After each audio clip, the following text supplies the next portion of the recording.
There's not very many estates in Kenya where deliberate thought and effort was put towards planning the neighborhood before the foundation stone was actually laid. But the following estate that you're about to watch on this episode of Area Code was actually an exception to that norm. Having plans drawn as far back as 1903, it took almost 20 years before the first house was built. And now, many decades later, it's one of those exclusive neighborhoods where only those with fat pockets can be able to afford to live. Enjoy the following episode of Area Code. Welcome to Muthaiga Estate. This is a place where homes and the environment come as advertised.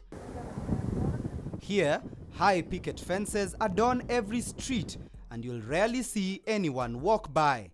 In fact, Muthaiga is one of those estates where chances are residents don't know whom their next door neighbor is.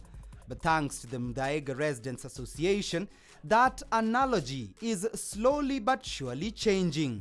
Now, residents here have to meet once a year for their annual Muthaiga Residents Luncheon, meant to help residents network.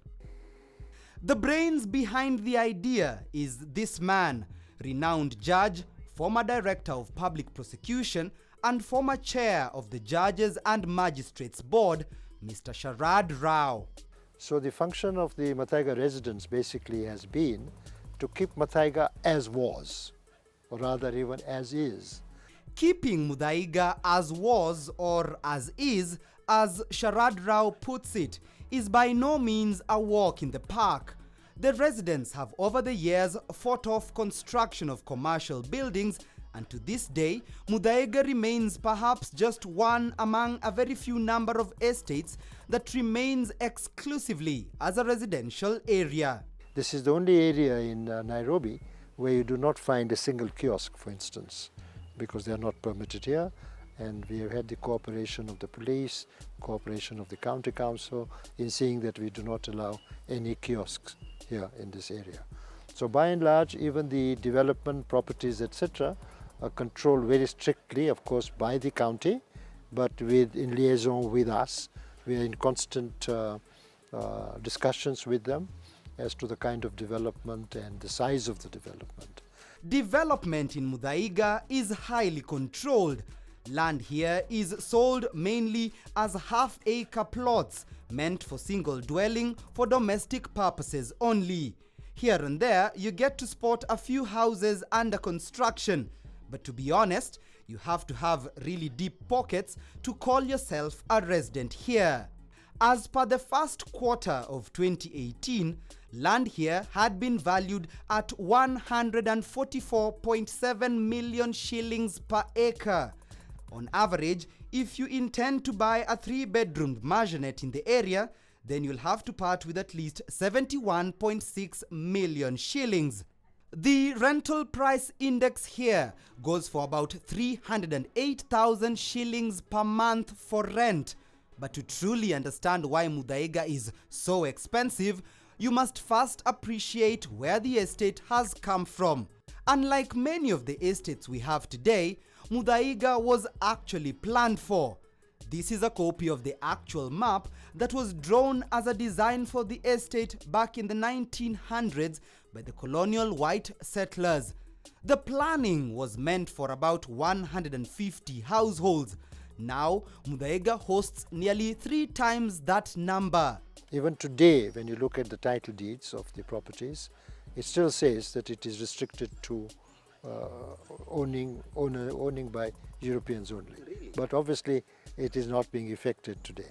My own property, my own title deed also says that strictly legally, according to that, I cannot own it, but I do. Muthaiga Estate is believed to have been established in 1903, largely through the efforts of 2 individuals, James Morrison and Freddie Ward. James Morrison is said to have bought over 1,600 acres of land from the then Commissioner of the East Africa Protectorate, Sir Charles Elliot. Morrison would then hire his friend ex-British Army commander and landscaper Freddie Ward to draw up plans for an estate where retired army officers from England could come to live once they were sent to govern the East African Protectorate of Kenya. Freddie Ward drew up this map that is more than 115 years old for a well-planned estate complete with a golf course and country club. It would, however, take more than a decade before the country club was opened on the 28th of September 1912. A decade later, in 1923, the Muthaiga Golf Club was established. The history of the golf club is clearly depicted and lined up on these walls, where major regional golf tournament winners have been displayed. The Kenya Open Golf Tournament, which marked its 50-year anniversary, is still held at the Muthaiga Golf Club. I started well. I played pretty bad yesterday, and the Holy One helped me a lot to make the cut today. Leo nimefurahia kiwanja, lakini yenye imenikosea tu ni putting peke yake. Lakini leo nimefurahia kiwanja kabisa, nimecheza mzuri. In the past, both the country club and golf club were an exclusive place meant for whites only.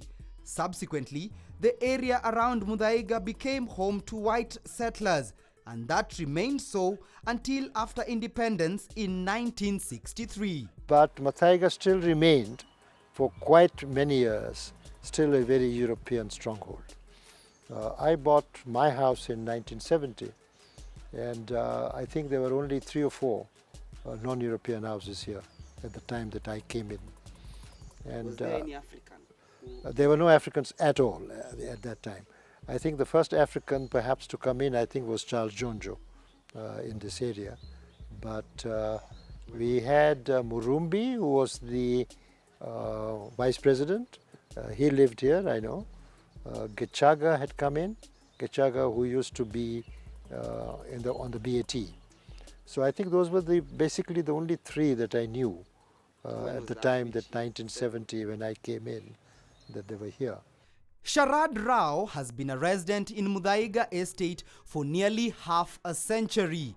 He heads the Muthaiga Residents Association as the group of residents chairman, a title he has held since 1999, when the association came into being. He tells me as late as the 1970s, living in Muthaiga was not easy for an Asian, let alone an African. When I came here in 1970, we had a dog. The dog was barking on the very first day, as dogs normally do. And my neighbor came in, and from across the fence he shouted at my mother, who used to live with us, to say that stop your dog from barking. This is Muthaiga. This is not Parklands, where you should be living. So I met him at that evening at a cocktail party. So I went up to him and I introduced myself to him. And he said, "Oh, you are Rao, the assistant DPP." So I said, no, I didn't come to introduce myself. I came purely to tell you that I am your new next door neighbor. And whereas I'm Indian, I said, my dog is not. My dog is European. He's a German Shepherd. And he never spoke to me after that.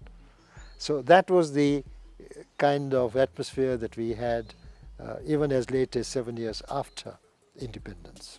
The Muthaiga of today is interestingly not so different from that of old, though nowadays you'll find a blended mixture of not only different shades of races, but also nationalities calling this place home. Muthaiga Estate is home to at least 24 diplomats and ambassadors' residences, including the residence of the British High Commissioner, the ambassadors of Brazil, Denmark, Belgium, Austria, Netherlands, Australia, India, Saudi Arabia, Romania, you name it. After the break, I'll be telling you why Muthaiga Estate may perhaps have such a special place in the hearts and minds of little children.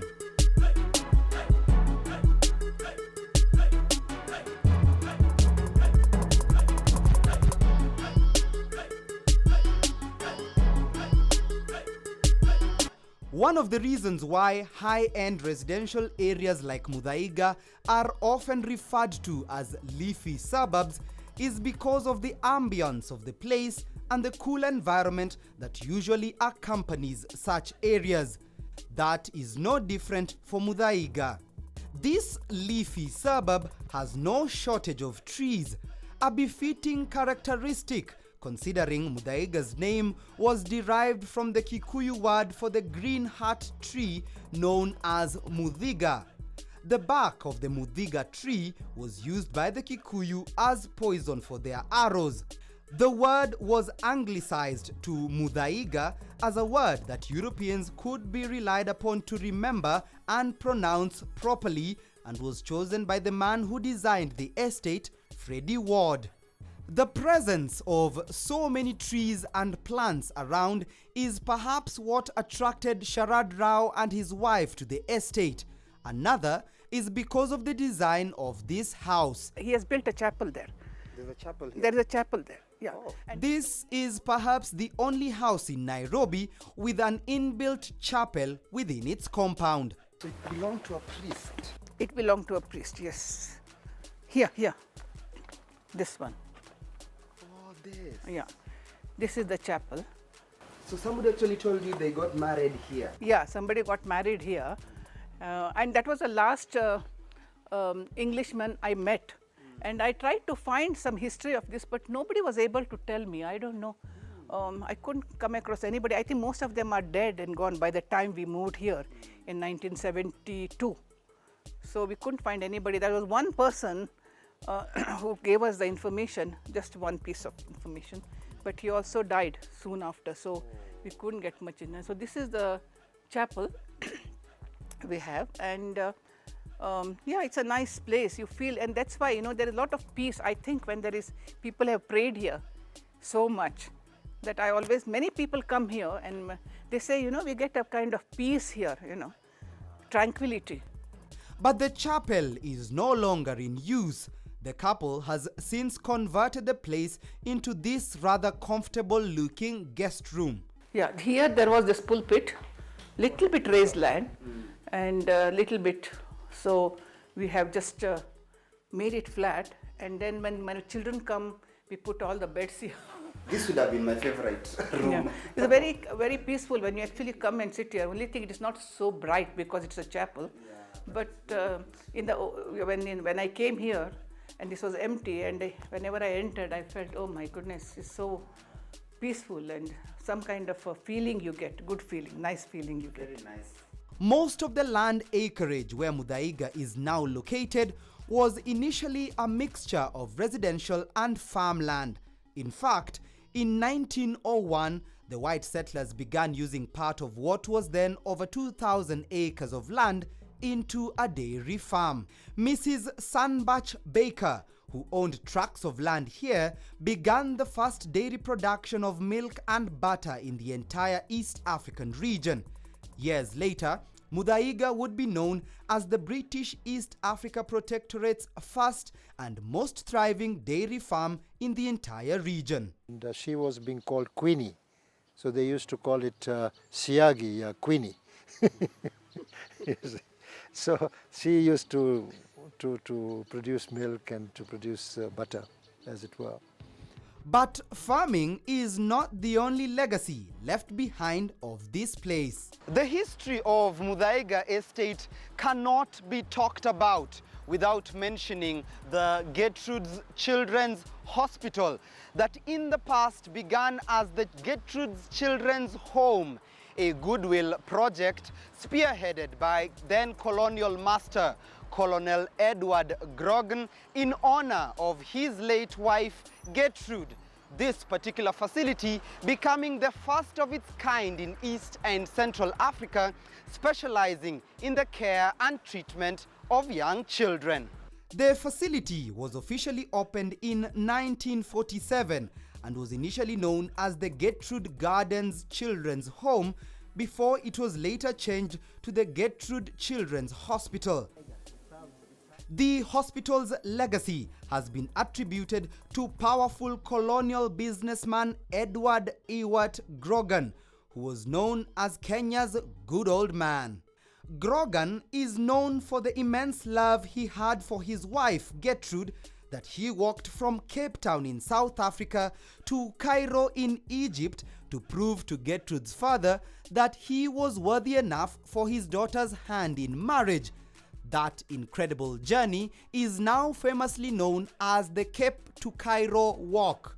The history of Gertrude's hospital to Muthaiga is linked to the founder of the hospital, who is Colonel Grogan. So Colonel Grogan, many years ago in 1947, gave this piece of land and formed a trust in honor of his late wife, Gertrude, with the intention that would establish a hospital, a school, or a children's home. So it's actually started as a children's home, but the board of trustees who were left in charge of the trust started a hospital. And so the hospital is really linked back to Colonel Grogan, who established the hospital and gave this land to establish it. In its 71 years of existence, Gertrude's Children's Hospital has grown immensely.